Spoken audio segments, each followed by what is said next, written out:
Bleeding होगी जिसको आप पोस्टपार्टम हेमरेज कहते हैं, उसको रोकने के लिए।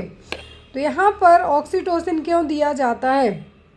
पहली चीज़ ऑक्सीटोसिन, या फिर यहाँ पे आपको ऑक्सीटोसिन की जगह आपको एग्ज़ाम में पिटोसिन भी आ सकता है। क्या है? पिटोसिन भी आ सकता है। तो ऑक्सीटोसिन और पिटोसिन दिया जाता है एक तो आपको कब?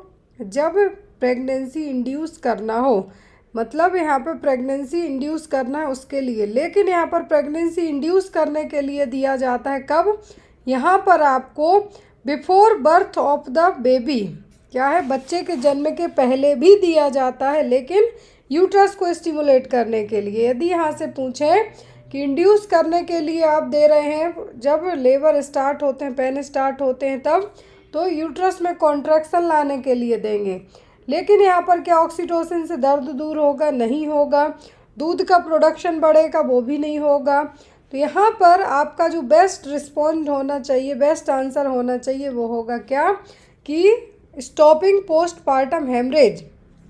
जो फर्स्ट मैनेजमेंट होता है पीपीएच के लिए, क्या है, पोस्टपार्टम हेमरेज के लिए सबसे क्लासिकल मैनेजमेंट होता है ऑक्सीटोसिन देना। ऑक्सीटोसिन देने से होगा क्या कि जो यूट्रस की क्या है, टोन खोने के कारण, यूट्रस अपनी मसल टोन खोती है जिसके कारण बहुत ज़्यादा ब्लीडिंग हो सकती है, जिसको आप पोस्टपार्टम हेमरेज कह सकते हैं। और पीपीएच कंसीडरेट कब किया जाता है? जब मोर देन 500 ml से ज़्यादा क्या हो जाए, ब्लड का लॉस हो जाए। विदिन 24 आवर के 500 ml से ज़्यादा ब्लड का लॉस होना डिलीवरी के बाद, बच्चे की डिलीवरी के बाद, क्या कहलाता है? Postpartum haemorrhage. अब ये पोस्टपार्टम हेमरेज को मैनेज करने के लिए आफ्टर बेबी बॉर्न होने के बाद, बेबी बर्थ के बाद है क्या किया जाएगा? ऑक्सीटोसिन दिया जाएगा ताकि पोस्टपार्टम हेमरेज को प्रिवेंट किया जा सके। अब यहाँ पर यदि हम बात करते हैं किसकी? पीपीएच की। तो यहाँ पे यदि जब हम बात पीपीएच की कर रहे हैं तो पीपीएच कंसीडर कब होगा? जब more than 500 ml blood loss हो जाए। क्या है? मोर देन 500 ml से ज़्यादा ब्लड लॉस हो जाए। दूसरी चीज़ यहाँ पे आता है, एक होता है प्राइमरी। प्राइमरी में मतलब होता है विदिन 24 आवर्स के, विदिन 24 आवर के ब्लड लॉस हो जाए तब। और दूसरा होता है सेकेंडरी। सेकेंडरी में होता है 24 आवर्स से लेके 6 वीक्स तक का जो ड्यूरेशन है, यदि इसमें 500 ml ब्लड लॉस होगा वो। अब यहाँ पर रीज़न क्या है? पीपीएच होने का मेन रीज़न होता है इन्वोल्यूशन ऑफ यूट्रस, मतलब यूट्रस की मसल टोन का खो जाना। अब उसी को प्रिवेंट करने के लिए क्या दिया जाता है? ऑक्सीटोसिन। यहाँ पर जो आपको क्वेश्चन में था कि ऑक्सीटोसिन आप क्यों दे रहे हैं, तो आफ्टर बेबी बर्थ के बाद पोस्टपार्टम हेमरेज को रोकने के लिए ऑक्सीटोसिन दिया जाता है। तो ये आपको बेसिक पॉइंट्स याद रखना है, एग्ज़ाम में आपको बहुत आते हैं। या तो पीपीएच का मैनेजमेंट पूछा जाएगा या पीपीएच होने का मेन रीज़न। तो फर्स्ट रीज़न क्या है? Involution of uterus. यदि हम बात करें तो फर्स्ट क्या है? Involution of uterus. दूसरा होता है रिटेन्ड प्लेसेंटा। क्या है यहाँ पर? Retained placenta. Retained placenta consider किया जाता है, माना जाता है जब मोर देन 30 मिनट हो जाए बेबी एक्सपल्सन के। क्या है? बेबी एक्सपल्सन के मोर देन 30 मिनट हो जाए बट प्लेसेंटा का है जो एक्सपल्सन ना हो, वो कहलाता है क्या? Retained placenta. तो दूसरा रीज़न ए भी है। पीपीएच का पहला रीज़न होता है कि यूट्रस की मसल टोन खोना, जिसको आप कहते हैं इन्वोल्यूशन ऑफ यूट्रस। तो दूसरा होता है रिटेन्ड प्लेसेंटा। तो यहाँ पे आपके क्वेश्चन में क्या था कि ऑक्सीटोसिन और पिटोसिन है जो चाइल्ड बर्थ के बाद तुरंत क्यों दिया जाता है? ताकि पोस्टपार्टम हेमरेज को आफ्टर बच्चा पैदा होने के बाद है जो ब्लीडिंग है उसको रोका जा सके। कैसे रोकेगा? यूट्राइन कॉन्ट्रैक्शन प्रॉपर आते रहेंगे बेबी डिलीवर होने के बाद भी, तो प्लेसेंटा बाहर आएगा और धीरे धीरे करके यूट्रस क्या होगी? अपनी नॉर्मल साइज शेप में है जो कन्वर्ट होगी। तो उसके लिए ज़रूरी है ऑक्सीटोसिन। तो यहाँ पर देने का रीज़न क्या होगा? Stopping the postpartum haemorrhage. फिर है क्वेश्चन, तो यहाँ पर दूसरा क्वेश्चन है हमारा, the principle of equity in addressing community health problems refers to which of the following. तो यहाँ पर सामुदायिक स्वास्थ्य समस्याओं के समाधान में समानता का सिद्धांत निम्नलिखित में से किसको संदर्भित करता है? तो प्रिंसिपल ऑफ इक्विटी है यहाँ पर, मतलब समानता के ऊपर बात की जा रही है कम्युनिटी हेल्थ प्रॉब्लम्स को लेके। तो यहाँ पर किस बेस पे काम करेगा? प्रिंसिपल ऑफ इक्विटी का मतलब होता है सबको समान तरीके से प्रॉपर केयर मिलना। ऑप्शन में है केवल बहुसंख्यक आबादी की स्वास्थ्य आवश्यकताओं पर ध्यान केंद्रित करने को, मतलब to focus only on the health needs of the majority population. दूसरा है विभिन्न जनसंख्या समूहों की भिन्न भिन्न आवश्यकताओं के आधार पर स्वास्थ्य संसाधनों का वितरण करने को, या फिर to provide equal resources to all members of the community, या फिर prioritising health care for the wealthiest community member. तो यहाँ पर प्रिंसिपल ऑफ इक्विटी का जो यहाँ पर मतलब है वो क्या है? हेल्थ प्रॉब्लम्स को लेके क्या जो जहाँ पर ज़्यादा जनता है वहाँ पर हेल्थ सुविधाएं अवेलेबल कराना है, मुहैया कराना है, या फिर हेल्थ रिसोर्स को उन लोगों में जिनको अलग अलग ज़रूरतें हैं, अलग अलग ज़रूरतों के साथ साथ अलग अलग लोग हैं उनको, या फिर इक्वल रिसोर्स है ऑल मेंबर्स ऑफ कम्युनिटी को, या फिर prioritising health care for wealthiest community member, या फिर जो समुदाय में सबसे धनी लोग हैं, रिच पर्सन है, उनको स्वास्थ्य सेवाएं मिलनी चाहिए। क्या आपका आंसर होगा? तो यहाँ पर प्रिंसिपल ऑफ इक्विटी का मतलब है कि जो भी हेल्थ केयर फैसिलिटीज़ हैं, हेल्थ केयर सुविधाएं हैं, अलग अलग लोगों को अलग अलग उनकी एज पर ज़रूरतों के हिसाब से मुहैया करवाई जाएं। क्या है? To distribute health resource based on the different needs of the different group, मतलब जिनको ज़रूरत है उनके लिए। क्या होगा? विभिन्न जनसंख्या समूहों को भिन्न भिन्न आवश्यकताओं के आधार पर स्वास्थ्य संसाधनों का वितरण करने को। लेट्स से कि यहाँ पर जो जनता है, जहाँ पे ज़्यादा जनता है क्या वहीं पर बस सुविधाएं मुहैया करवाई जाती है? नहीं, जिस गांव में कम जनता भी है वहाँ पर भी हेल्थ केयर फैसिलिटीज़ जो सुविधाएं हैं अवेलेबल करवाई जाती हैं। जैसे वहाँ पे वैक्सीनेशन होना, आशा कार्यकर्ता है जो हेल्थ को लेके प्रमोट करेंगी, तो वो सब हो जाएगा। अब यहाँ पे है कि जो लोग अमीर हैं उनको बस ज़रूरी है, नहीं, अमीर लोगों का जो हॉस्पिटल है वो अलग रहेगा, लेकिन यहाँ पर हम सरकारी यहाँ पर फर्स्ट हेल्थ सर्विसेज की बात करते हैं। तो जो जिनके पास पैसे हैं भी नहीं भी हैं, गवर्नमेंट हॉस्पिटल्स हैं, वहाँ पे सभी, वहाँ पे नहीं देखा जाता कि आप अमीर हैं या गरीब हैं, सभी तरीके की जो सुविधाएं हैं वो मुहैया करवाई जाती हैं। तो इसीलिए क्या कहा गया है? To distribute health resources based on their different needs of different population.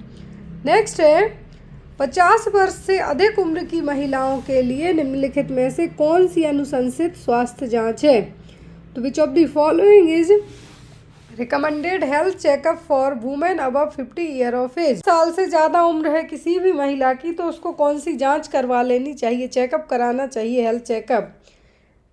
केवल नियमित रूप से रक्त ग्लूकोज का परीक्षण, या फिर नियमित रूप से सर्वाइकल कैंसर की जांच करवाएं, कैंसर स्क्रीनिंग करवाएं, या फिर स्किन कैंसर के लिए स्क्रीनिंग करवाएं, या फिर बोन डेंसिटी टेस्ट कराएं, ऑस्टियोपोरोसिस के लिए हड्डी की घनत्व परीक्षण को आप चेक करवाएं यदि उम्र 50 साल से ज़्यादा है तब। तो पहली चीज़ है जो फर्स्ट थिंग, 50 साल से ज़्यादा की उम्र होती है तब आपको बहुत सारी बीमारियां घेर सकती हैं। डायबिटीज़ हो सकता है, मोटापा हो सकता है, लेकिन यहाँ पर बात की जा रही है कि 50 से अधिक उम्र की महिलाओं में कौन सा हेल्थ चेकअप कराना चाहिए। मोस्ट ऑफ दी केस में सर्वाइकल स्क्रीनिंग है जो 25 के बाद ही प्रेफर की जाती है। कब? 25 ईयर्स के बाद ही। क्लियर? स्किन स्क्रीनिंग के लिए आपको कुछ साइन सिम्टम दिखेंगे तब तो आप टेस्ट कराएंगे। यहाँ पर बोन डेंसिटी चेक कराना सबसे ज़्यादा ज़रूरी है, मस्ट नीडेड है। क्यों? 50 के बाद आता है मेनोपॉज। क्या है? मेनोपॉज मतलब यहाँ पे पीरियड्स क्या हो रहे हैं? स्टॉप हो रहे हैं। तो जब पीरियड्स स्टॉप होते हैं तो हमारे शरीर में जो एस्ट्रोजन हार्मोन है, क्या एस्ट्रोजन हार्मोन है, वो क्या होता है? ड्रॉप होता है। तो यहाँ पर आपको जब भी 50 साल से अधिक उम्र होती है कौन सा टेस्ट कराना है? बोन डेंसिटी टेस्ट कराना है ऑस्टियोपोरोसिस के लिए। 50 साल के बाद आता है महिलाओं में मेनोपॉज, मतलब पीरियड्स आना बंद होते हैं। जब मेनोपॉज आता है तो महिलाओं की बॉडी से जो एस्ट्रोजन हार्मोन है उसका लेवल ड्रॉप होता है, और उसी हार्मोनल लेवल के कारण साथ ही साथ यहाँ पर मेन रीज़न हड्डियां टूटने का 50 साल के बाद महिलाओं में यही होता है, मेनोपॉज। तो यहाँ पर जो स्क्रीनिंग करानी है आपको किसके लिए करानी है, ऑस्टियोपोरोसिस के लिए हड्डी घनत्व का परीक्षण। फिर है क्वेश्चन हमारा, भ्रूण के विकास का चरण गर्भावस्था के किस सप्ताह के आसपास शुरू होता है? Around which week of pregnancy does the foetal development stage begin? तो यहाँ पर एक होती है एम्ब्रियोनिक स्टेज, फिर आती है फीटल स्टेज। तो यहाँ पर आपके क्वेश्चन में कहा गया है कि फीटल डेवलपमेंटल स्टेज कौन सी है प्रेगनेंसी में। ऑप्शन में है आपको, फर्स्ट में है 9 सप्ताह, दूसरे में है 14 सप्ताह, फिर 12 सप्ताह या फिर 7 सप्ताह। कब है जो प्रेगनेंसी में फीटल डेवलपमेंट होता है? तो ये होता है 9वें वीक में। कब? 9th वीक में। इसके पहले बिफोर 9 वीक के पहले क्या कहलाता है वो? Embryonic stage. क्या है? Embryonic stage. तो यहाँ पे पूछिए आपकी फीटल डेवलपमेंटल स्टेज, तो फीटल डेवलपमेंटल स्टेज स्टार्ट होगी कब? 9वें हफ्ते। यहाँ पर जो स्टेज होगी वो कौन सी होगी? वो कहलाएगी हमारी फीटल डेवलपमेंटल स्टेज 9वें हफ्ते से। 9वें हफ्ते के पहले कौन सी होगी? वो कहलाएगी embryonic stage of fetal development. Next one, नवजात पुनर्जीवन के दौरान अंतःश्वसकीय इंट्यूबेशन का संकेत तब दिया जाता है जब during the neonatal resuscitation endotracheal intubation is indicated when. तो ईटी ट्यूब है जो ईटी इंट्यूबेशन है कब किया जाएगा? न्यूनेटल रिससिटेशन में, जब न्यूबॉर्न इज प्रीटर्म या फिर एमनियोटिक फ्लूइड में क्या हो, मेकोनियम हो, या फिर हार्ट रेट 100 से ज़्यादा हो, या पॉजिटिव प्रेशर वेंटिलेशन इनफेक्टिव हो गया हो, तब तो ईटी ट्यूब दिया जाएगा। तो एंडोट्रैकियल इंट्यूबेशन का जो इंडिकेशन है मतलब यूज़ किया जाएगा कब होगा? नवजात शिशु प्री टर्म हो। प्री टर्म कंसीडर कब किए जाते हैं? जब बच्चे बिफोर 37 वीक के पहले ही क्या हो जाए? बॉर्न हो जाए। तो वो कहलाते हैं कौन से बच्चे? Pre term babies. Term pregnancy का ड्यूरेशन होता है 37 completed weeks of gestational period, 37 हफ्ते कंप्लीट हो जाना। लेकिन इन 37 हफ्तों के पहले यदि बच्चा पैदा हो जाए तो वो कहलाता है प्री टर्म बेबी। तो ये तो आपका नहीं होगा इंट्यूबेशन के लिए। दूसरा मेकोनियम स्टैंड है। मेकोनियम होता है बच्चे का फर्स्ट पासिंग स्टूल। यदि एमनियोटिक फ्लूइड में मेकोनियम है तब भी नहीं देंगे आप। या फिर हार्ट रेट 100 से ज़्यादा है तब भी नहीं। बिलो 100 होता तब आप सोच सकते थे, लेकिन यहाँ पर पॉजिटिव प्रेशर वेंटिलेशन इनफेक्टिव हो जाए तब जाके एंडोट्रैकियल ट्यूब इंट्यूबेशन है जो न्यूबॉर्न बेबी में किया जाएगा। तो याद रखें, न्यूनेटल रिससिटेशन के दौरान एंडोट्रैकियल इंट्यूबेशन का जो रीज़न होगा वो होगा जब पॉजिटिव प्रेशर वेंटिलेशन है जो इनफेक्टिव हो जाए तब।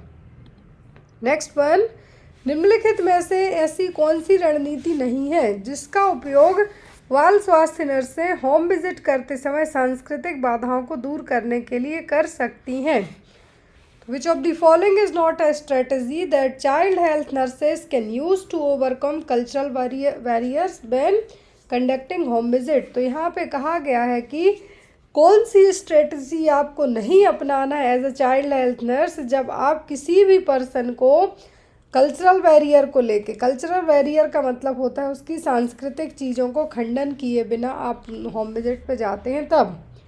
तो यहाँ पर नस्लवाद और भेदभाव के मुद्दों को संबोधित करके, या फिर भाषा संबंधी बाधाओं को दूर करने के लिए प्रौद्योगिकी के उपयोग से बचना, या फिर इंटरप्रिटेटर का आप इस्तेमाल कर सकते हैं यदि आपको उनकी भाषा और उनको आपकी भाषा समझ में नहीं आ रही है, या फिर ऐसे मेडिकल शब्द आपको अवॉइड करना है जो समझ में ना आए, सिंपल भाषा में समझाना है। आप क्या करेंगे? यदि आप होम विजिट के लिए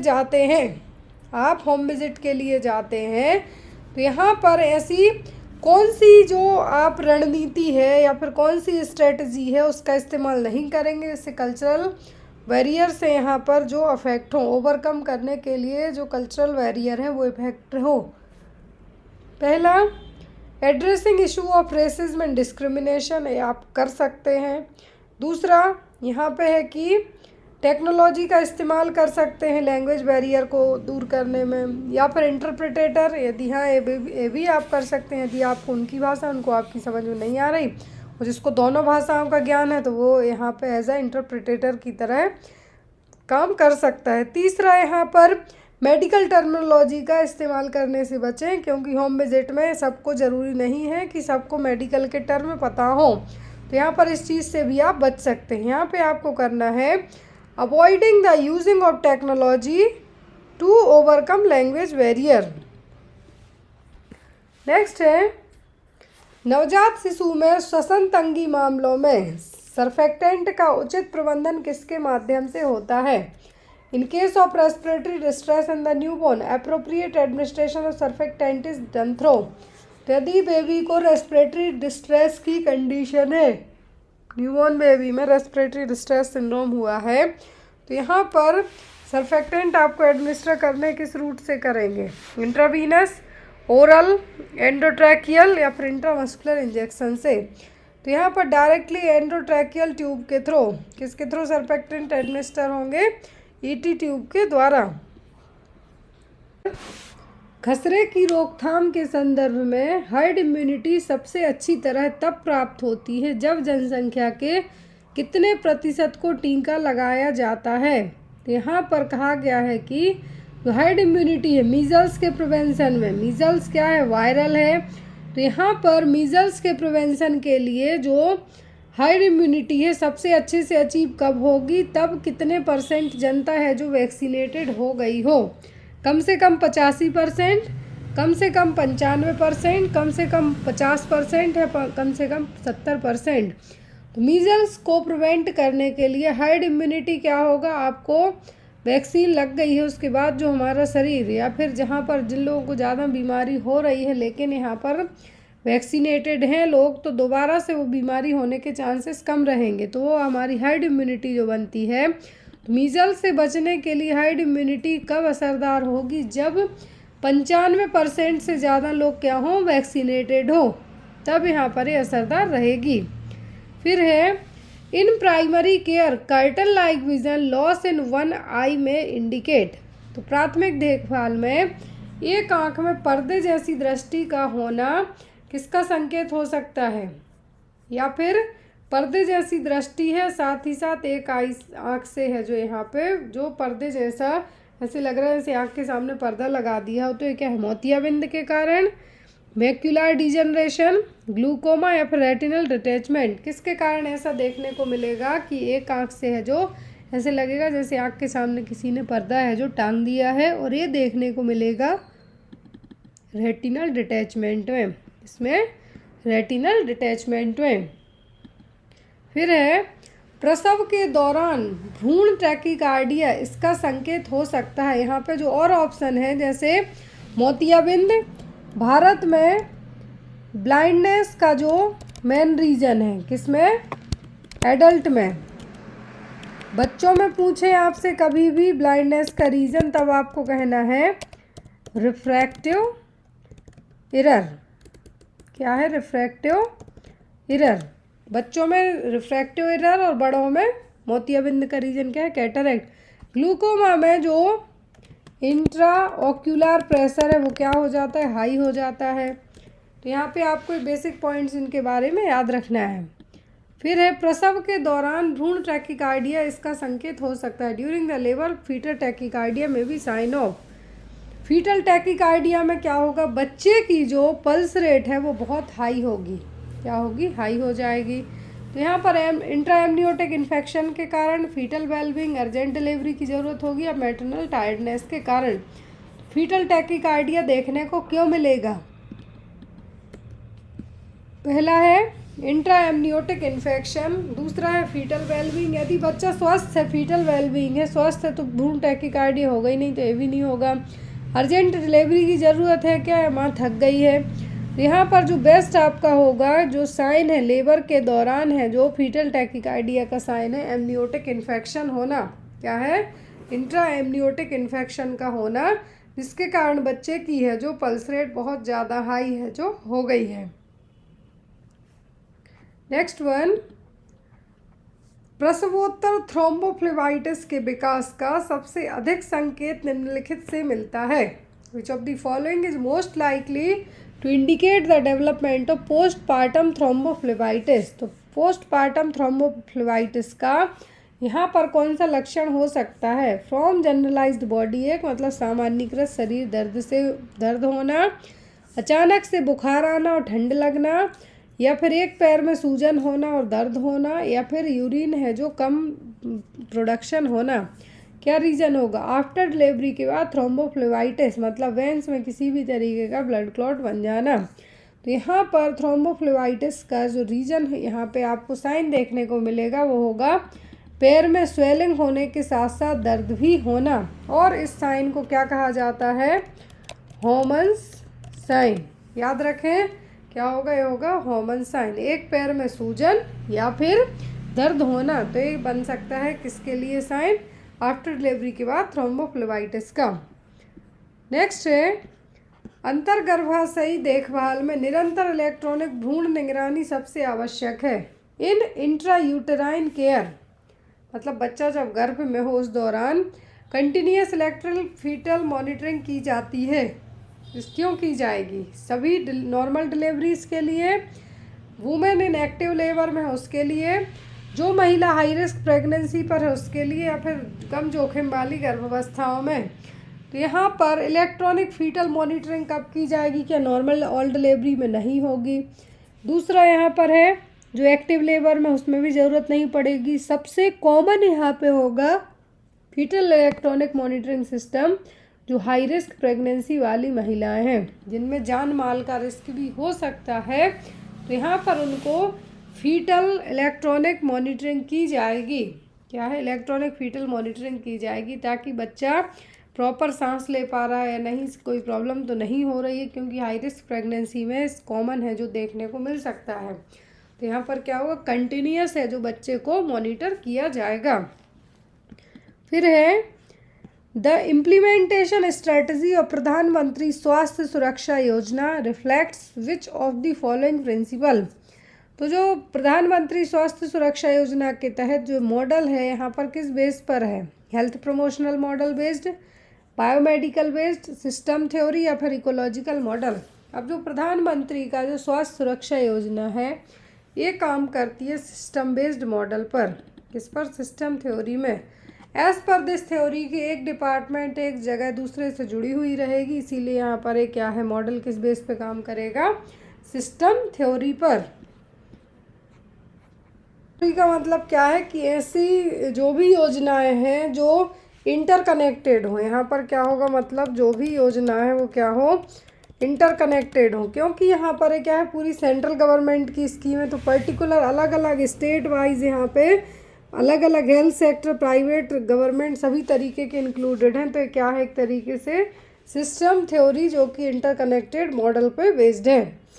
फिर है, निम्नलिखित में से कौन सा नवजात शिशुओं और छोटे बच्चों के लिए प्रभावी होम विजिट का प्रमुख तत्व नहीं है? तो यहाँ पर की एलिमेंट नहीं है किसका? इफेक्टिव होम विजिट का। बट किसके लिए? यंग बच्चे हैं, जो बहुत छोटे बच्चे हैं और इन्फेंट हैं, उनके लिए। पहला, providing tailored education and support to the family. फिर establishing trusting relationship with the family, या फिर providing transportation to health care appointments, या फिर conducting a comprehensive assessment of child's health and development. तो जो यहाँ पे आप होम विजिट के लिए जाते हैं, तो इन होम विजिट में आपका इफेक्टिव एलिमेंट कौन सा नहीं है, स्पेशली छोटे बच्चों के लिए और इन्फेंट्स के लिए? तो यहाँ पर आपका जाएंगे, आप किसी भी फैमिली में जाते हैं आप होम विजिट के लिए, तो सबसे पहले ट्रस्ट वर्दी रिलेशनशिप होना चाहिए। उनको आपको विश्वास दिलाना होगा कि आप उनके बच्चे के बारे में उन्होंने जो भी बताया वो गोपनीय रखेंगे, इधर उधर नहीं बताएंगे। तो एक क्या होना चाहिए? ट्रस्ट वर्दी रिलेशनशिप होना चाहिए। आप फैमिली के लिए हेल्थ एजुकेशन भी बता सकते हैं कि आप ऐसा इस तरीके से खान पान रखिए, बच्चे को किस तरीके से आप मसाज कर सकते हैं, कब नहलाना है, ये सब चीज़ें आप बता सकते हैं। बच्चे का ग्रोथ और डेवलपमेंट किस तरीके से होना चाहिए, कब बच्चे की हाइट है जो एज़ पर उम्र के कितनी होनी चाहिए, कितना वजन होना चाहिए, वो सब बताएंगे। लेकिन आपका होम विजिट में ट्रांसपोर्टेशन को लेके कोई रोल नहीं होगा। याद रखें, स्वास्थ्य देखभाल नियुक्तियों के लिए परिवहन प्रदान करना ये आपका काम नहीं होगा। बाकी सभी होम विजिट के एलिमेंट्स हो सकते हैं, बट जो इफेक्टिव नहीं होगा वो क्या होगा, providing transportation to health care appointments. Next one, the most common type of stroke characterised by interpretation of blood flow to brain is. तो यहाँ पर कौन सा है जो स्ट्रोक के लिए क्या है, आमतौर पर यदि हमारे ब्रेन में ब्लड का फ्लो ना हो तो क्या होगा, जब ब्रेन में ब्लड का फ्लो नहीं होगा तो क्या होगा, यहाँ पर ऑक्सीजन की सप्लाई नहीं होगी। ब्रेन में ब्लड फ्लो होगा तभी तो ऑक्सीजन भी जाएगी साथ में, लेकिन जब ऑक्सीजन नहीं ब्रेन तक पहुँचेगी ब्लड फ्लो स्टॉप होने के कारण, तो स्ट्रोक होगा। वो कौन सा स्ट्रोक होगा, ब्रेन एन्यूरिज्म वाला, या फिर हेमरेजिक स्ट्रोक, या फिर इस्चमिक स्ट्रोक, या फिर इन्फेक्शियस इस्चमिक अटैक, क्या हो सकता है। तो यहाँ पर यदि ब्रेन में ब्लड फ्लो स्टॉप होता है तब ब्लड फ्लो के साथ साथ ऑक्सीजन की सप्लाई बंद होगी, और ऑक्सीजन की सप्लाई बंद होती है तो क्या होगा, इस्चीमिया होने के चांसेस रहेंगे। तो जो कॉमन स्ट्रोक होगा वो क्या होगा, इस्चमिक स्ट्रोक। क्लियर है। Next one, the vaccination strategy of mission Indradhanush is an application of which of the following. तो मिशन इंद्रधनुष प्रोग्राम है जो क्या है, जिसको आप अम्ब्रेला प्रोग्राम भी कह सकते हैं। तो यहाँ पर जो मिशन इंद्रधनुष है क्या है, मिशन इंद्रधनुष है सेंट्रल गवर्नमेंट के द्वारा 2014 में, याद रखें 2014 में दिसंबर 2014 में लॉन्च किया गया प्रोग्राम है। तो एक इस प्रिंसिपल पर काम करता है, प्रिंसिपल ऑफ रेशनल एक्शन, मतलब तर्क संगत कार्रवाई के सिद्धांत पर, सामाजिक समर्थन के सिद्धांत पर, या फिर कंजर्वेशन मोटिवेशनल थ्योरी पर, या फिर यूनिवर्सल वैक्सीनेशन प्रोग्राम पर। मिशन इंद्रधनुष क्या है, मिशन इंद्रधनुष काम करता है यूनिवर्सल इम्यूनाइजेशन प्रोग्राम के ऊपर, जिसको आप कह सकते हैं सार्वभौमिक, क्या है, सार्वभौमिक टीकाकरण कार्यक्रम। क्या है, सार्वभौमिक टीकाकरण कार्यक्रम। मिशन इंद्रधनुष के कुछ की पॉइंट्स है कि 2 साल तक के बच्चों को कंप्लीट जो वैक्सीनेट कराना है। तो यहाँ पर जो यूनिवर्सल इम्यूनाइजेशन प्रोग्राम है, क्या है, यूनिवर्सल जो इम्यूनाइजेशन प्रोग्राम है, तो एज पर दैट प्रोग्राम के साथ में ही इंक्लूड होकर मिशन इंद्रधनुष ने अपना काम है जो किया है। तो इस प्रोग्राम के तहत जो यूनिवर्सल इम्यूनाइजेशन प्रोग्राम है, इसके तहत जो डिसीज़ हैं क्या हैं, अभी तक यदि हम बात करें तो 12 वैक्सीन प्रिवेंटेबल डिसीज़ हैं। क्या हैं, 12 वैक्सीन प्रिवेंटेबल जो डिसीज़ हैं यहाँ पे वो हमारी ऐड की गई हैं। क्लियर। तो 12 वैक्सीन प्रिवेंटेबल डिसीज़ ऐड की गई हैं। और ये जो यूनिवर्सल इम्यूनाइजेशन प्रोग्राम आया था 1985 में, याद रखें 1985 में प्रोग्राम है जो आया था, यूनिवर्सल इम्यूनाइजेशन प्रोग्राम 1985 में आया था, मिशन इंद्रधनुष 2014 में आया था, और यूनिवर्सल वैक्सीनेशन प्रोग्राम के तहत अभी तक 12 हैं जो वैक्सीन प्रिवेंटेबल डिसीज़ हैं वो ऐड की गई हैं। अब जो 12 वैक्सीन प्रिवेंटेबल डिसीज़ कौन सी हैं आप चाहें तो नोट डाउन कर सकते हैं। डिप्थीरिया, पर्ट्यूसिस, टिटनेस 3 हो गई, polio, measles, rubella, common form of childhood tuberculosis जिसके लिए BCG दी जाती है, रोटावायरस डायरिया के लिए, hepatitis B, meningitis and pneumonia, Haemophilus influenzae type B. तो यहाँ पर टोटल मिला के क्या हो गई हमारी 12 जो वैक्सीन से प्रिवेंट होने वाली बीमारियाँ यहाँ पे आपकी ऐड हो जाती हैं। फिर है प्रसवोत्तर प्री एक्लेम्सिया के मामले में किस लक्षण के लिए तत्काल चिकित्सा ध्यान देने की आवश्यकता है, किस यहाँ पर कौन सा जो होगा जिसमें आपको इमीडिएटली, तो जो पोस्टपार्टम प्री एक्लेम्सिया का केस है तो आपको उसमें इमीडिएटली मेडिकल अटेंशन की ज़रूरत किस में पड़ेगी, दृष्टि संबंधी विकृतियों में, लाइट हेडेक हो रहा है, या पैरों में स्वेलिंग हो रही है, या फिर थकान के कारण। तो देखिए प्रसवोत्तर मतलब after birth, postpartum pre eclampsia after delivery होने के बाद यदि प्री एक्लेम्सिया होता है तब किन सिम्टम्स को आप इमीडिएटली मैनेज करेंगे। या तो आंखों में धुंधलापन दिख रहा है, कम सिर दर्द हो रहा है, स्वेलिंग हो रही है पैरों में, या थकावट हो रही है। तो आफ्टर डिलीवरी के बाद थकावट होना कॉमन है, थोड़ा थोड़ा लाइट हेडेक भी होने लगता है, लेकिन विजुअल डिस्टर्बेंस नहीं होती है, विजुअल डिस्टर्बेंस नहीं होती है। यदि प्री एक्लेम्सिया में आफ्टर डिलीवरी के बाद है, जो प्री एक्लेम्सिया का केस है, विजुअल डिस्टर्बेंस होती है, आँखों से धुंधलापन दिखाई दे रहा है, मतलब यहाँ पे पेशेंट को कभी कभी प्री एक्लेम्सिया से एक्लेम्सिया में कन्वर्जन आने के चांसेस होते हैं, उस दौरान भी ये हो सकता है। तो यहाँ पे आपको इमीडिएटली मैनेज करना होगा। फिर है ड्राई हीट स्टरलाइजेशन आमतौर पर किस तापमान रेंज पर किया जाता है? At what temperature range is dry heat sterilisation usually performed? तो ड्राई हीट स्टरलाइजेशन के लिए जो तापमान उपयोग किया जाता है वो कौन सा होगा? आप लोग भी यहाँ पे मार्क कीजिए। तो ड्राई हीट स्टरलाइजेशन जो मेथड है, इस मेथड के तहत तापमान होना चाहिए 160 से 170 डिग्री सेंटीग्रेड तक। कितना? 160 से 170 सेंटीग्रेड तक। अब यहाँ पर आपको यदि एग्ज़ाम में पूछा जाए ऑटोक्लेव क्या है, ऑटोक्लेव है जो यहाँ पे बेस्ट मेथड है, किसके लिए? स्टरलाइजेशन के लिए बेस्ट मेथड है स्टरलाइजेशन की, क्या? ऑटोक्लेव। यहाँ पर 15 से 20 मिनट का जो ड्यूरेशन है वो इस्तेमाल होता है, और ये फिर डिपेंड करता है क्या चीज़ आप स्टरलाइज कर रहे हो। क्लियर है? तो यहाँ पे आपको याद रखना है ड्राई हीट स्टरलाइजेशन में कितना जो टेम्परेचर वो है 160 से 170।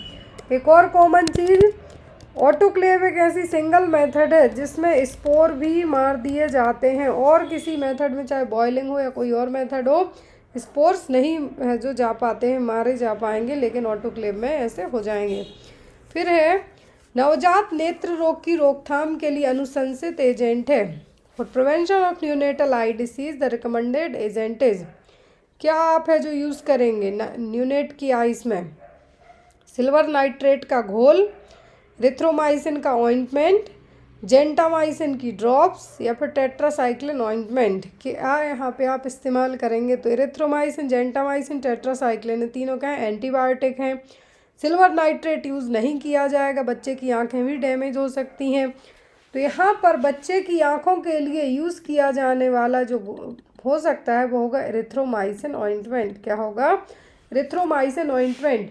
तो एक चीज़ याद रखें, कभी भी यहाँ पे आपको बच्चे के लिए, बच्चे हो या बड़े, विदाउट डॉक्टर के प्रिस्क्रिप्शन के, स्पेशली आँखों में, कानों में, कोई सी भी मेडिकेशन का इस्तेमाल ना करें, चाहे वो ऑइंटमेंट हो, ट्यूब हो, कुछ भी हो, वो बच्चे की जानलेवा भी हो सकते हैं। तो नवजात नेत्रों की आँखों में इन्फेक्शन को रोकने के लिए आप क्या कर सकते हैं? यहाँ पे एरिथ्रोमाइसिन ऑइंटमेंट यूज़ कर सकते हैं। महिलाओं में आयरन की कमी से होने वाला एनीमिया विशेष रूप से निम्न कारणों से आम है। Iron deficiency anaemia in women is specially common because of. तो महिलाओं में आयरन की कमी से एनीमिया क्यों होता है? पहले ऑप्शन में है कि उच्च शारीरिक गतिविधि स्तर से, मतलब from high physical activity level के कारण, due to menstrual blood loss के कारण, हर महीने जो मासिक धर्म में खून का जो लॉस होता है उसके कारण, या फिर हार्मोनल चेंजेस आफ्टर मेनोपॉज, मतलब पीरियड्स बंद होते हैं उसके बाद जो हार्मोनल चेंजेस है उसके कारण, या फिर आयरन रिच फूड को अवॉइड करने के कारण। तो महिलाओं में आयरन की कमी से होने वाले एनीमिया का मुख्य कारण है फीमेल में पीरियड्स आने के बाद जो ब्लड लॉस होता है हर महीने, वो क्या है? महिलाओं में एवरी मंथ मासिक धर्म के कारण जो ब्लड लॉस होता है वो रीज़न है जो आयरन की कमी के कारण होने वाला एनीमिया का है, जो यहाँ पे कारण बन सकता है। तो इसीलिए ड्यूरिंग द पीरियड्स, और स्पेशली यहाँ पे यदि हम बात करें महिलाओं में, यदि आपसे पूछा जाए कि आफ्टर 50 के बाद हड्डियाँ या फ्रैक्चर का रिस्क क्यों हो जाता है, उस टाइम ऑस्टियोपोरोसिस और एस्ट्रोजन लेवल ड्रॉप होता है बॉडी से, क्योंकि पीरियड्स आना बंद हो जाते हैं। मेनोपॉजल वूमेन में एस्ट्रोजन का लेवल डाउन चला जाता है बिल्कुल ही। तो यहाँ पर लेकिन महिलाओं में यदि आयरन की कमी से एनीमिया हो रहा है तो उसका रीज़न क्या है? हर महीने ब्लड लॉस होने के कारण, हर महीने पीरियड्स में जो ब्लड लॉस होता है उसके कारण एनीमिया हो सकता है। फिर है in the context of neonatal care Apgar score is evaluated as. नवजात देखभाल के संदर्भ में अपगार स्कोर का मूल्यांकन किस प्रकार किया जाता है?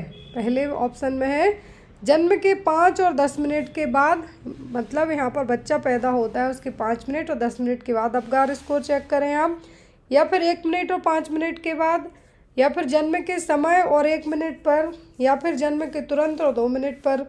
तो हमेशा याद रखना है अपगार स्कोर चेक किया जाता है जब भी बच्चा पैदा होता है उसके जस्ट 1 मिनट में, विदिन 1 मिनट में, और उसके बाद दोबारा चेक किया जाता है 5 मिनट में। तो ये आपको याद रखना है। अपगार स्कोर जो यहाँ पर चेक किया जा रहा है बच्चे का, तो 10 है जो इसका मैक्सिमम स्कोर होता है। बच्चे को यदि 8 से 10 के बीच में स्कोरिंग पॉइंट्स आते हैं मतलब बच्चा बिल्कुल हेल्दी है। तो अपगार स्कोरिंग सिस्टम में यदि आप बात करते हैं तो इमीडिएट नहीं, इमीडिएट की जगह पैदा होने से लेके 1 मिनट के अंदर, और एक बार और अगेन चेक करना है 5 मिनट में। Next one, how can nurses effectively promote personalised nutrition. तो नर्सें हैं जो व्यक्तिगत पोषण को प्रभावी ढंग से कैसे बढ़ावा दे सकती हैं। पहले ऑप्शन में है by providing personalised nutritional counselling based on individual health condition and lifestyle, या फिर by suggesting general diet plan without considering individual variation, by prescribe dietary supplements to all individual, by encouraging individuals to follow popular diet trends. तो यहाँ पर as a nurse है जो आप किसी person को पर्सनलाइज्ड न्यूट्रिशन के बारे में बताना है तो आप क्या करेंगे। लास्ट ऑप्शन से हम शुरू करते हैं। क्या आप जो डाइट ट्रेंड चल रहा है उसको फॉलो करने को कहेंगे? नहीं।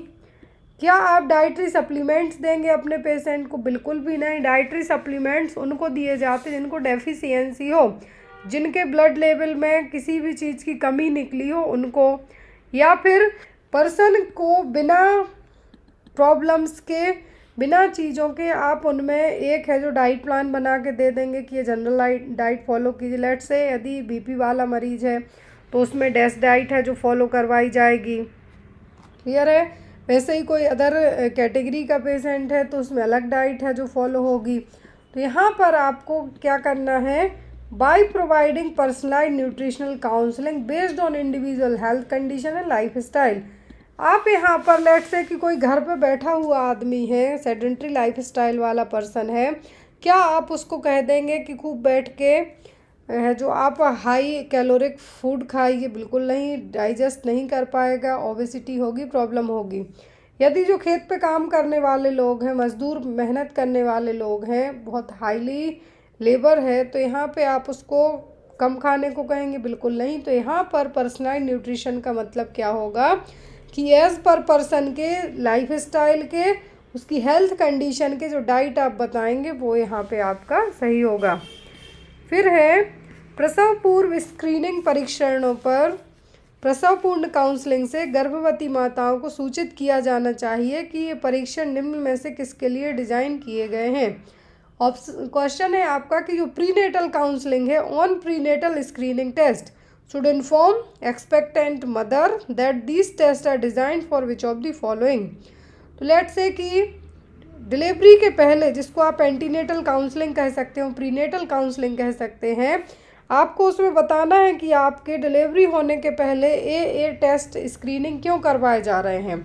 जब तो उस माँ को क्या रहेंगे, जो प्रेग्नेंट मदर है, एक्सपेक्टेंट मदर है, उसके डाउट क्लियर करने हैं आपको कब, डिलीवरी होने के पहले ही जो भी टेस्ट कराया जाए। लेट से अल्ट्रासोनोग्राफी हो रही है 20 हफ्ते वाली, तो उसमें आप बताएंगे उसको कि इसमें आपके बच्चे के बॉडी पार्ट्स स्क्रीनिंग पर है जो आपको शो होंगे, जिसको आप एनोमली स्कैनिंग कह सकते हैं।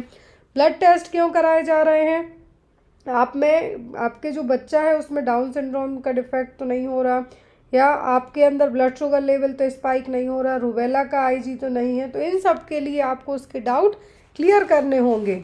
तो यहाँ पर आपके ऑप्शन में क्या है, do determine the sex and physical characteristics of the child, to evaluate the risk of certain genetic condition, to optimize the care and development of your parents, या फिर to predict the exact date of delivery. तो मैं बता दूं कि delivery के पहले, delivery होने के पहले जो भी स्क्रीनिंग कराई जाती है सेक्स डिटर्मिनेशन के लिए, तो बिल्कुल भी नहीं कराई जाती है, इलीगल है। इंडिया में तो पूरे तरीके से इलीगल है, तो आपका फर्स्ट ऑप्शन नहीं होगा। दूसरे में है कि जेनेटिक कंडीशन को, जैसा मैंने आपको बताया, तो यही आपका आंसर होगा कि आनुवांशिक स्थितियों के जोखिम का मूल्यांकन करने के लिए स्क्रीनिंग की जाती है। फिर अपने मम्मी पापा को सेटिस्फाई करना है, सास ससुर हों या मम्मी पापा हों कि चलिए देखिए हमारी रिपोर्ट ऐसे है, इसके लिए भी नहीं होगा। ना ही एग्जैक्ट डेट का पता किया जा सकता है। एग्जैक्ट डेट है जो प्रिडिक्ट नहीं की जा सकती है। यहाँ पर आपकी जो based on last menstrual period है उसके अकॉर्डिंग कैलकुलेट की जा सकती है। बट लेट्स से कि आपको 9 महीने प्लस 7 दिन ऐड करके आपकी 10 नवंबर डेट आती है, तो ज़रूरी नहीं कि आपको लेबर पेन 10 तारीख को ही होगा, उसके एक वीक पहले भी हो सकता है, तो ये भी नहीं होगा। तो यहाँ पर प्रसव पूर्व स्क्रीनिंग करवाए जाने का प्रीनेटल स्क्रीनिंग टेस्ट का मतलब ही क्या है, जेनेटिक कंडीशन डेवलप तो नहीं हो रही है उनको इवालुएट करना। फिर है निम्नलिखित में से कौन सा सामुदायिक स्वास्थ्य नर्सिंग में होम विजिट का प्राथमिक उद्देश्य नहीं है। Which of the following is not the primary purpose of home visiting in community health nursing. तो कम्युनिटी हेल्थ नर्सिंग में होम विजिट का प्राइमरी पर्पस कौन सा नहीं है, उद्देश्य नहीं है। पहले में है आपको providing early identification and intervention of potential health problem. ये मतलब जो भी प्रॉब्लम्स हैं उनको क्या करना, चेक करना है। फिर एक्यूट केयर सर्विसेज मतलब तीव्र देखभाल प्रोवाइड करना है आपको। Promote healthy behaviour and disease prevention, providing support and education to the family. तो होम विजिट के कुछ पर्पस होते हैं, उद्देश्य होते हैं। बिना किसी उद्देश्य के कुछ भी काम नहीं होता। लेट्स से आपके लिए क्लास ली जा रही है तो इसके पीछे भी उद्देश्य है कि आप अपना एग्ज़ाम क्लियर कर लो। वैसे ही जब आप होम विजिट के लिए जाते हैं तो जो सबसे ज़रूरी है, एक तो होता है ट्रस्ट बनाना, आपको असेसमेंट करना। तो यहाँ पर फर्स्ट में क्या है, आपका असेसमेंट ही है कि जो अर्ली आइडेंटिफाई करना है, कोई भी डिसीज़ हो रही हैं उनको लेके। फिर हेल्दी बिहेवियर को प्रमोट करवाना है कि जिसके यहाँ कोई सिगरेट पीता है, कोई शराब पीता है, उसको कैसे छुड़वाएं, इनसे क्या बीमारी हो सकती है उनके बारे में आपको बताना है। फैमिली को हेल्थ एजुकेशन के बारे में भी बताना है कि आप अपने आप को इन बीमारियों से कैसे बचा सकते हैं। तो यहाँ पर आपको सब करना है, लेकिन प्रोवाइड एक्यूट केयर सर्विसेज आपको प्रोवाइड नहीं करना है, बाकी ये सब करना है। फिर है हेपेटाइटिस सी के संचरण को रोकने में कौन सा हस्तक्षेप सबसे प्रभावी है। तो हेपेटाइटिस सी को कैसे प्रिवेंट कर सकते हैं, which intervention is most effective in preventing transmission of hepatitis C. तो हेपेटाइटिस सी को क्या कहा जाता है, ट्रांसफ्यूजनल हेपेटाइटिस।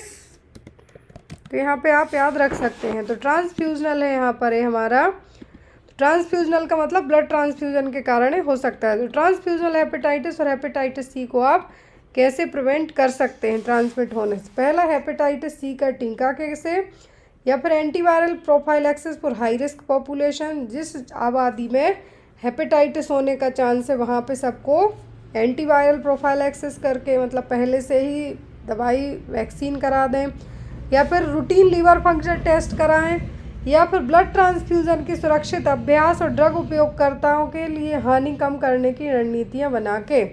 तो जैसा मैंने आपको शुरुआत में ही कहा कि हेपेटाइटिस सी होने का रीज़न होता है जिस पर्सन को हेपेटाइटिस सी हो उसका ब्लड आपके लिए ट्रांसफ्यूज़ कर दिया जाए वो। तो यहाँ पर क्या है, आपका आंसर क्या होगा कि सेफ ब्लड ट्रांसफ्यूजन प्रैक्टिस को अपनाना है। और जो ड्रग यूज़र्स हैं, एक निडल से 4 लोग 5 लोग यदि अपने लिए वो ड्रग इंजेक्ट करते हैं तो उनमें भी हो सकता है। तो यहाँ पर सेफ स्ट्रेटजी क्या होगी वो सब यहाँ पे आपको बताना है। क्लियर।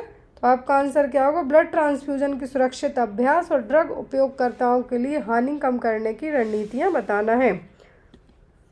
फिर है एक बच्चे द्वारा वृत्त की नकल करने की औसत आयु कितने वर्ष है। What is the average age eight which child imitate a circle. मतलब एक बच्चा सर्किल किस उम्र में बना पाएगा, 4 साल में, 2 साल में, 3 साल में या 5 साल में। बहुत ही सिंपल सा क्वेश्चन है, 3 साल की उम्र में बच्चा है जो सर्किल बनाना सीख लेगा।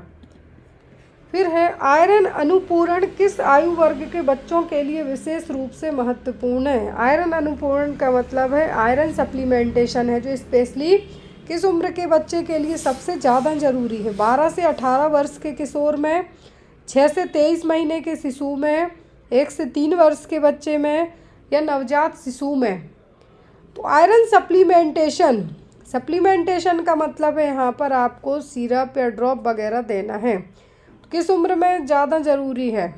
12 से 18 वर्ष के किशोर में इनमें ज़रूरी है, लेकिन आप आयरन रिच डाइट दे सकते हैं, आयरन फॉलिक एसिड की टैबलेट दे सकते हैं। लेकिन आयरन सप्लीमेंटेशन का जो मेन ज़रूरत है यहाँ पे 6 से 23 साल के बच्चों में। क्यों? माँ के दूध से उनको आयरन नहीं मिलता है, आयरन नहीं मिलता है। दूसरी चीज़ यहाँ पे बच्चे वो सब चीज़ें नहीं खा पाते जिससे उनको आयरन की कमी की पूर्ति हो पाए। तो यहाँ पर सबसे जो विशेष रूप से महत्वपूर्ण बच्चे इनको आयरन सप्लीमेंटेशन दिया जाएगा वो होगा 6 से 23 महीने के शिशु। फिर भारत में राष्ट्रीय तंबाकू नियंत्रण कार्यक्रम किस व्यवहार परिवर्तन सिद्धांत के अनुरूप है? National tobacco control programme in India is in line with which behaviour change principle? पहला है सोशल कॉग्निटिव थ्योरी, दूसरा है theory of planned behaviour, health belief model या फिर ट्रांस थ्योरेटिकल मॉडल। तो जो भारत में राष्ट्रीय तंबाकू नियंत्रण कार्यक्रम है ये डिपेंड करता है हेल्थ बिलीफ मॉडल पर। जैसे हमने प्रधानमंत्री जी की जो योजना पढ़ी है शुरुआत में, वो सिस्टम मॉडल पर डिपेंड है, ये है हेल्थ बिलीफ मॉडल पर डिपेंडेड। फिर संदिग्ध प्लेसेंटल एब्रप्शन के मामले में तत्काल संदर्भ के लिए मुख्य संकेतक कौन सा है? Which is the main indicator for immediate reference in cases of suspected placental abruption. तो यहाँ पर कौन सा है जो प्लेसेंटल एब्रप्शन के में साइन देखने को मिलेगा?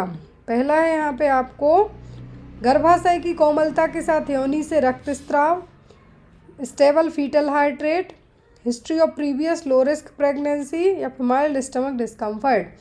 तो इमीडिएटली यदि हम बात करें प्लेसेंटल एब्रप्शन की, मतलब प्लेसेंटा क्या हो रहा है? डिटैच होना स्टार्ट हो रहा है। क्या है? प्लेसेंटा डिटैच हो रहा है। डिटैच का मतलब है क्या है? यहाँ पे दूर होना हो स्टार्ट हुआ है, डिटैच हो रहा है प्लेसेंटा। तब यहाँ पे क्या होगा? जब डिटैच होगा तो ब्लीडिंग भी होगी, मतलब vaginal bleeding with uterine tenderness.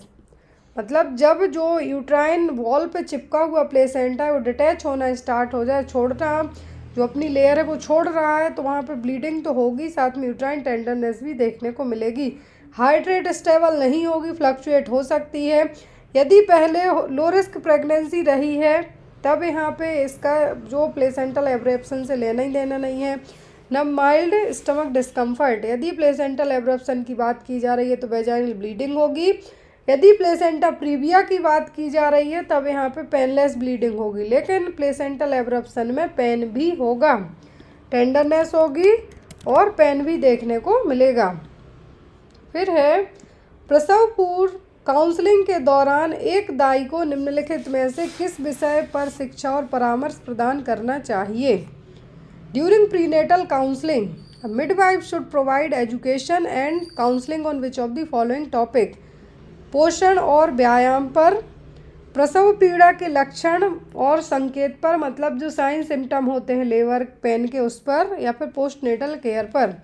तो एक मिडवाइफ को किस टॉपिक के ऊपर है जो प्रीनेटल काउंसलिंग करती हैं, मतलब एंटीनेटल काउंसलिंग और प्रीनेटल काउंसलिंग करते हैं आप, क्या चीज़ें आपको बतानी होंगी अपने क्लाइंट को? पहला, ये अच्छा खाइए, अच्छा व्यायाम कीजिए, बट अपने आप को इतना एग्जाइट मत कीजिए कि आपको पेन है जो फील हो, तो ये आप बताएंगे। दूसरा, क्या लक्षण हो सकते हैं लेबर के? आपको बैक पेन से शुरुआत होती है लेबर पेन की, कुछ वेजाइना से वाटर डिस्चार्ज हो, पानी आने लगे, वो आपको बताना है। आफ्टर डिलीवरी के बाद आपको किस तरीके से चलना फिरना है, क्या खाना पीना है, वो सब केयर आप बताएंगे। तो यहाँ पर आपको क्या होगा? क्या 1 और 3 होगा, 1 2 3 होगा, 2 3 होगा, 1 2 होगा? तो यहाँ पे आपका आंसर होगा ये तीनों ही हैं कि आपको न्यूट्रिशन के बारे में भी बताना है अपने मरीज को, पोस्टनेटल केयर के बारे में भी बताना है, क्या लेबर के लक्षण होंगे वो भी आपको बताना है। क्लियर है? फिर है in reproductive health programme the term unmet need refers to women who. तो यहाँ पे जो अपूर्ण आवश्यकता शब्द उन महिलाओं को संदर्भित करता है जो रिप्रोडक्टिव हेल्थ प्रोग्राम है। तो अनमेट नीड का मतलब यहाँ पे क्या है? क्वेश्चन यही है कि अनमेट नीड का मतलब क्या है जो रिप्रोडक्टिव प्रोग्राम में। पहला, हु हैज़ कम्प्लीटेड इस फैमिली, जिसने अपना पूरा परिवार कर लिया है, या फिर जो बच्चा पैदा करने में देरी करना या रोकना चाहते हैं लेकिन गर्भ निरोधक का उपयोग नहीं कर रहे हैं, या फिर वो जो ट्रेडिशनल कॉन्ट्रासेप्टिव मेथड्स अपनाए हैं या फिर जो फैमिली प्लानिंग में इंटरेस्टेड ही नहीं है। तो जो रिप्रोडक्टिव हेल्थ प्रोग्राम है उनमें अनमेट नीड का मतलब होता है कि वो लोग जो बच्चा पैदा करने में देरी तो करना चाहते हैं, उनको अभी बच्चा नहीं चाहिए लेकिन किसी भी तरीके का कॉन्ट्रासेप्शन भी यूज़ नहीं करना है, वो कहलाती है अनमेट नीड्स। क्या है? अनमेट नीड्स का मतलब है हु वांट्स टू डिले और स्टॉप हैविंग चिल्ड्रन, उनको बच्चे अभी नहीं चाहिए लेकिन बिना कोई कॉन्ट्रासेप्टिव यूज़ किए ही। फिर है the most common type of pelvic shape in women which is conducive to vaginal delivery. तो वेजाइनल डिलीवरी के लिए सबसे आम प्रकार का जो पेल्विक है वो कौन सा है? प्लेटिप्लॉइड, एंड्रॉइड, गायनेकॉइड या फिर एंथ्रोपॉइड। तो महिलाओं में जो पेल्विक है सबसे कॉमन वेजाइनल डिलीवरी के लिए वो होती है गायनेकॉइड पेल्विस। देखिए 4 तरीके की पेल्विस होती है, गायनेकॉइड, एंथ्रोपॉइड और प्लेटिप्लॉइड। तो जो गायनेकॉइड है 80% महिलाओं में पाई जाती है, जिसकी इनलेट है जो ओवल शेप रहेगी। कैसे? ओवल शेप रहेगी, वेजाइनल डिलीवरी के लिए सबसे आइडियल है जो कंसीडर की जाती है। फिर 15 से 30% महिलाओं में एंथ्रोपॉइड पेल्विस पाई जाती है जो कैसी है? Heart shape.